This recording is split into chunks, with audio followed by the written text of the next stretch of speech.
자, 미국 증시가 어제 또 좋았죠. 어제 좋았습니다.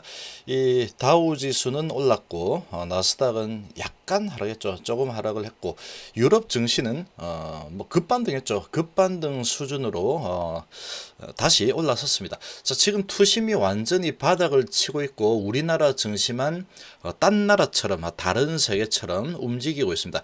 저 세상 주식 시장처럼 움직이고 있죠.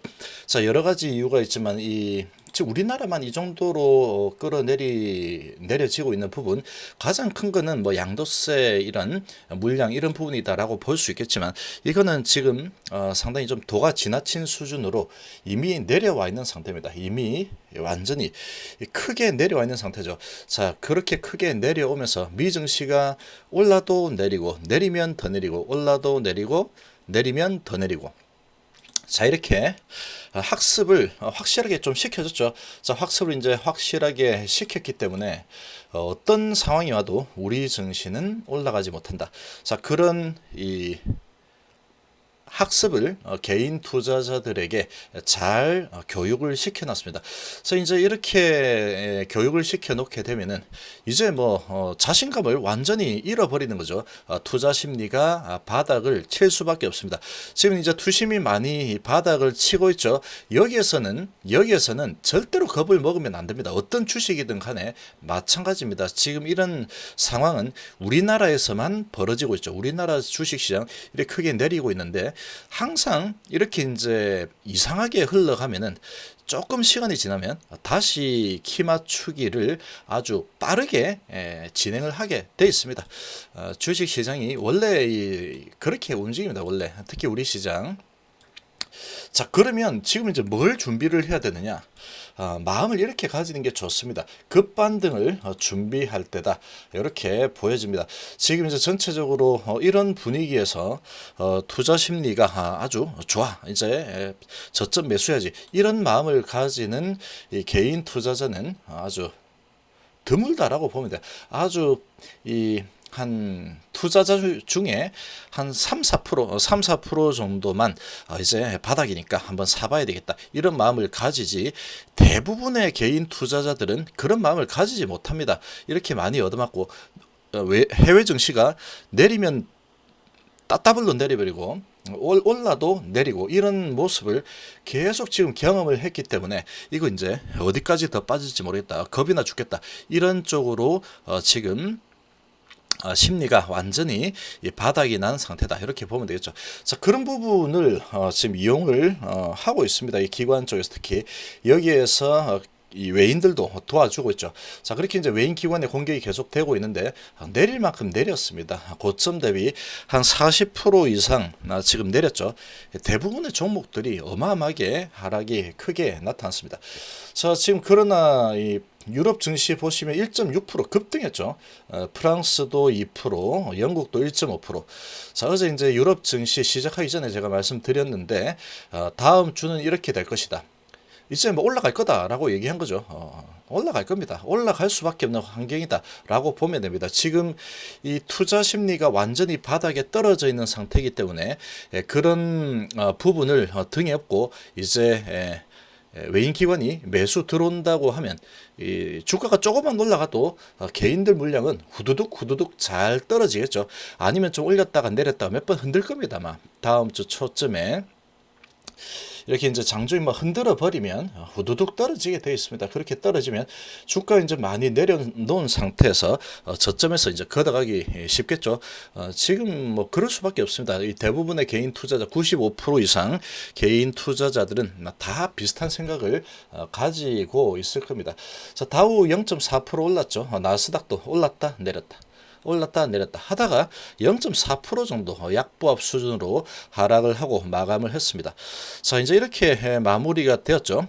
지금 미증시는 탄탄합니다. 지금 상황을 좀 보면은 지금 이 증시 주변 자금도 7조까지 올라왔지만 4일 동안 완전히 밀어버렸죠. 완전히 밀어버리면서 지금 초토화를 시켰습니다. 지수는 얼마 안 내린 것 같죠. 자, 그러나 지금 실제로 체감적인 지수를 보면은 지수는 약간 잡아놓은 상태에서 그냥 그야말로 급락을 시켜버렸습니다. 특히 이 제약바이오 쪽 보면 지금 이거 지수로 보면 1%, 2%, 3%, 4% 정도 내렸는데 지금 실제로 내린 거는 거의 뭐 한 10%, 15% 이상 내렸죠. 15% 이상 내린 한 주간이었습니다. 이런 상황이기 때문에 이 신용융자 잔고 상당히 많이 떨어져 나갔을 겁니다. 특히나 또 금요일 날 상당히 또 겁을 주면서 잡고 완전히 흔들어 버렸죠. 자, 그러나 이 외국인들은 미리 눈치를 챘습니다. 눈치채고 외인들은 마지막에 자, 나는 미리 사놓게 하고 돌아섰죠.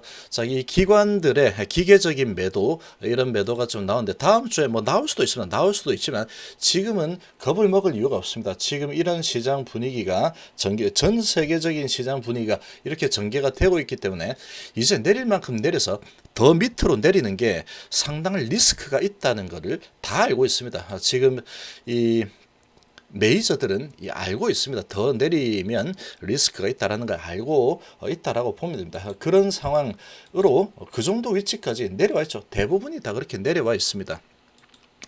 여기에서 이제 계속 더 내린다 그러면 240선 수준까지 내려온 종목들 상당히 많은데 완전히 우리 증시는 전 세계에 어떻게 진행되든 간에 우리 증시는 완전히 밑으로 내려서 그냥 하락장세로 해서 우리나라 증시 이제 끝나는 방향으로 몰고 가겠다는데 그렇게 될 수 없습니다. 절대로 그렇게 될 수 없습니다.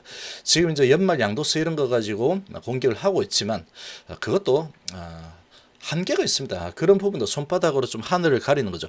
기업의 가치 대비해서 그냥 밑으로 밀어버리는 이런 상황이 지금 전개가 되고 있는데 이런 부분도 한계가 있다. 이렇게 볼 수 있고 특히 지금 오른 부분이 없는 종목들 이런 종목들은 그야말로 걱정은 저 안주머니 깊숙이 집어넣고 있으면 됩니다. 걱정할 이유가 전혀 없습니다. 전혀 없다 이렇게 보면 됩니다. 자, 지금 많이 하락한 종목들 특히 오르지도 못한 종목들 자 예를 들면은 지금 뭐 이 유럽의 코로나가 뭐 어쩌네 저쩌네 이런 부분으로 심리가 아직 좀 상당히 좋지 않았죠 이번 주. 자 그렇지만 이 파라에서 가장 크게 손실을 볼 만한 손실이라기보다는 이런 악재로 다가설 만한 이런 기업도 내릴 만큼 내리는 상황에서 오르지 못했죠. 이렇게 오르지 못한 종목은 안 내립니다. 잘 안 내리죠. 지금 뭐 회사채 공모했는데 수요 미달 이런 부분이 나왔지만 그럼에도 불구하고 올라버리죠 지금. 자 그렇게 흘러가는 게 시장입니다. 지금 이 넥센터 이런 것도 보면은 계속 파동을 타고 있죠. 계속 파동을 타고 있고 지금 한 주 내내 내렸습니다. 이렇게 계속 이렇게 해서 내려갔는데 코로나가 뭐 어쩌고 해서 지금 백신도 중단되고 항체 치료도 중단되고 이런 부분 때문에 야 이거 큰일 났다 이런 마음이 좀 들었겠지만 그래도 지금 뭐 얼마 안 내리죠. 많이 내려와 있는 위치에 있는 종목들은 여기에서 더 뺄 수 못 뺍니다 이거 여기에서 더 뺀다 그러면 계속 사면 됩니다 이런 것들. 근데 이제 제 움직임이 상당히 좀 더딘 상황이다 보니까 상당히 답답하겠지만 아무튼 더 뺀다 해도 한계가 있는 거죠. 한계가 어느 정도 빠지면 다시 올라가게 되어 있습니다. 이런 것들은 뭐 지금 시장 강세에 전혀 수혜를 보지 못했죠. 자 그런 종목들 특히 그런 종목들은 걱정할 이유가 없다 이렇게 볼 수 있겠습니다. 특히 HLB는 지금 이 성장 가능성, 성공 가능성으로 본다면 지금 이 제약바이오 업종에서 HLB만큼 확실한 약을 가지고 플레이하고 있는 그런 회사 한번 나와보라 그러면 1대1로 한번 붙어보자. 팩트 가지고 한번 붙어자 하면 HB가 다 이깁니다. 다 이긴다고 보면 왜 또 그렇게 지금 이제 중국에서 판매가 되고 있는 약이죠. 이거는 이미 만들어진 약이죠. 자, 그러니까 이제 그런 부분이 있으니까 블랙록이 2,200억을 몰빵할 수 있는 겁니다. 몰빵이라기보다는 우리나라 제약바이오에서 가장 큰 돈을 밀어넣었죠. 그게 가능한 이유가 바로 그런 데 있다라고 볼 수 있겠죠. 자, 데이터가 이렇게 빵빵하게 나와 버리는데 자, 이런 확실한 이 재료 이런 게 이제 바로 확실한 재료라고 볼 수 있는 거죠. 자, 이보다 더 확실한 재료는 없다라고 보면 됩니다. 데이터가 증명하는 거죠. 이런 제약 바이오 쪽은 데이터가 다 말을 해주는 겁니다. 이번에 에스모에서 하이라이트로 지정이 되었죠. 하이라이트로. 그래서 하이라이트로 지정이 되었는데 이 비소세포 폐암. 자, 지금 이 1회사하고 같이 진행을 한 건데 엄청나게 좋은 결과가 나오면서 하이라이트로 지정이 되었죠. 간암 이런 부분 상당히 의미 있는 거다라고 봐야 됩니다. 이 하이라이트로 지정된 거는 자, 이 비소세포폐암 이 부분은 1회사 아스트라제네카하고 같이 한 거죠. 그런데 하이라이트가 지정이 되었으면 이제 이 아스트라제네카 1회사는 다시 살아날 길이 마련되었죠. 누가 만들어줬느냐? 지금도 잘 살아 있습니다. 1회사 잘 팔리고 있지만 지금 이제 새롭게 계속해서 뭐 비소세포폐암, 뭐 레이저 티닙 이런 것도 개발이 되고 있죠. 유한양행 오스코트에서 개발하고 있는데 이런 부분 들어오면은 1회사 이거 큰일 났다. 저것들 들어오면은 내 입지가 좁아질 것 같은데 이런 상황에서 지금 손을 내민 게 리보세라닙에게 손을 내민 상태다 이렇게 보면 됩니다. 그 손을 딱 내밀었는데 실망을 시키지 않죠. 리보세라닙 그래 3.5개월 내가 더 올려줄게 올려줬죠. 자 그러니까 이제 하이라이트까지 받은 겁니다. 그러면 이제 새로운 약이 들어온다고 해도 지금 이 원가 경쟁력이 엄청나기 때문에 리보세라닙은 자 그런 부분에서 3.5개면 그야말로 어마어마한 겁니다. 이런 상황이니까 하이라이트까지 받은 거죠. 자, 이런 상황이다 이렇게 보면 됩니다. 이렇게 보면 되기 때문에 지금 이렇게까지 믿을 만한 약을 가지고 지금 플레이하고 있는 회사는 없습니다. 제가 보기엔 없다. 이렇게 봅니다. 뭐 기술 수출 이런 부분이 있지만 기술 수출 부분도 아주 잘하고 있는 회사죠. 아주 몇몇 회사들 아주 잘 나가고 있습니다. 그래서 그렇지만 그런 회사보다도 훨씬 더 확실합니다. 왜냐?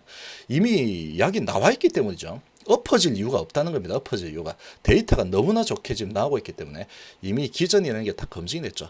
자, 기술 수출 뭐 다 좋지만 기술 수출하고도 하고 나서 임상, 1상, 2상, 3상 다 통과해야 되죠. 그리고 NDA 승인 신청까지 가려면 상당한 시간이 걸리죠. 그러나 지금 얘는 이미 NDA 승인 신청을 코앞에 두고 있는 상황이고 3상 진행하고 있는데 둘 다 각각으로 해서 승인을 받아서 중국에서 판매되었죠. 간암 그런 게 안 되면 될 약이 없다 이렇게 자신감을 가질 수 있는 겁니다. 자 이번 시간 정도로 마무리하겠습니다. 감사합니다.